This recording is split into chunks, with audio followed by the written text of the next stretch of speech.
জীবন শিক্ষার এভরি মোমেন্টে সবাইকে স্বাগত। আজকে আমি হাজির হয়েছি চিকেন কিমা দিয়ে ঘুগনির রেসিপি নিয়ে। আসুন তবে দেখে নেওয়া যাক আমার এই আজকের রেসিপিটা। আমি 250 গ্রাম চিকেন নিয়ে নিয়েছি। এগুলোকে ছোট ছোট পিস করে নিয়ে নিয়েছি, খুব ছোট করিনি, একটু বড় আছে। এগুলোকে ধুয়ে পরিষ্কার করে একটু নুন মাখিয়ে রেখেছি। নুন মাখিয়ে কিছুক্ষণ রেস্টে রেখে দেবো, তারপর রেসিপিটা শুরু করব। চিকেন কিমা দিয়ে ঘুগনির রেসিপির জন্য আমি 200 গ্রাম মটর নিয়ে নিয়েছিলাম, নিয়ে সারা রাত ভিজিয়ে রেখে দিয়েছি। সেই মটরটাকে ভালো করে ধুয়ে প্রেশারের মধ্যে দিয়ে দিলাম। এবারে এর মধ্যে দিয়ে দেব স্বাদ অনুযায়ী লবণ, আর দিয়ে দেব পরিমাণ মতো জল। সব মটরগুলো দেওয়া হয়ে গেছে। এবার আমি এর মধ্যে লবণ দিয়ে দেব।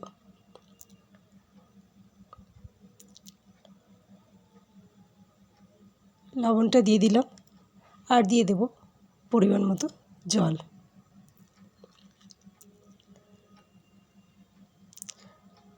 জলটা দিয়ে দিলাম। কুকারের ঢাকনাটাকে বন্ধ করে দিয়ে গ্যাসের ফ্লেমটাকে জেলে দিয়ে প্রেশার কুকারটাকে বসিয়ে দিলাম। দিয়ে 2টো সিটি ফেলে মটরটাকে আমি সিদ্ধ করে নেব।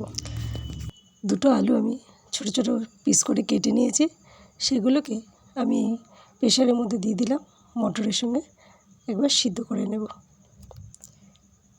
প্রেশারের মধ্যে দিয়ে দিলাম। এবার ঢাকনা বন্ধ করে দিয়ে একটা সিটি ফেলে নেব।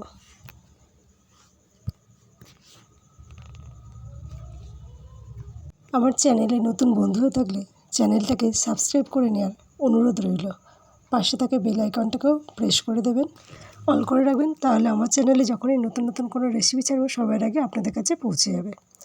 ওভেনে কড়াইটাকে বসিয়ে দিচ্ছি গরম হওয়ার জন্য। কড়াইটা গরম হয়ে গেলে দিয়ে দেবো পরিমাণ মতো সরিষার তেল। তেলটা গরম হওয়া পর্যন্ত করে অপেক্ষা করব, তারপরে রেসিপিটা শুরু করব।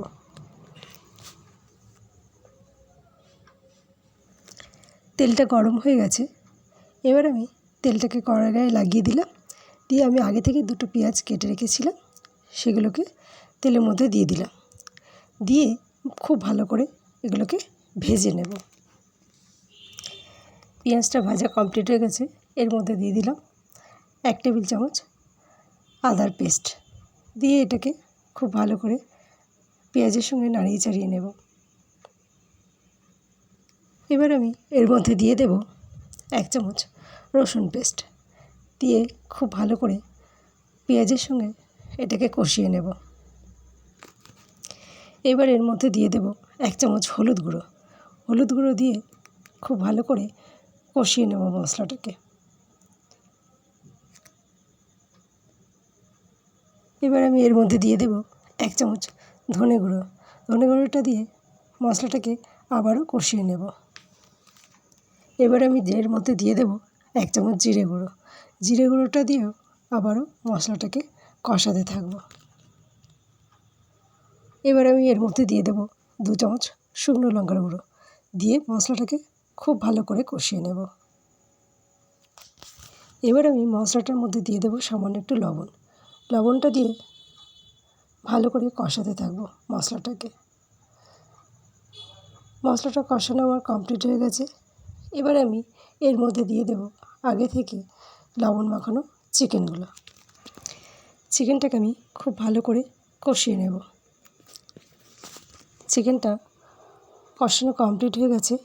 এবার আমি এর মধ্যে দিয়ে দেব আগে থেকে সিদ্ধ করে রাখা মটর আর আলুটা। দিয়ে খুব ভালো করে নাড়িয়ে চাড়িয়ে একটু চাপা দিয়ে দেবো কিছুক্ষণের জন্য। নাড়িয়ে চাড়িয়ে দিলাম। এবার আমি কিছুক্ষণের জন্য চাপা দিয়ে ফুটতে দেব।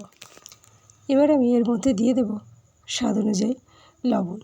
লবণটা একটু কমই দিলাম, কারণ আগে একটু সিদ্ধ করার সময় লবণ দিয়েছিলাম, আর মশলা কষানোর সময়ও লবণ দিয়েছি, তার জন্য এখানে একটু লবণটা সেই পরিমাণ মতো এখানে দিয়ে দিলাম। এখানে রেসিপিটা আমার কমপ্লিট হয়ে গেছে। এবার আমি এর মধ্যে একটু গরম মশলা দিয়ে দেবো। দিয়ে চাপা দিয়ে কিছুক্ষণ রেখে দেবো।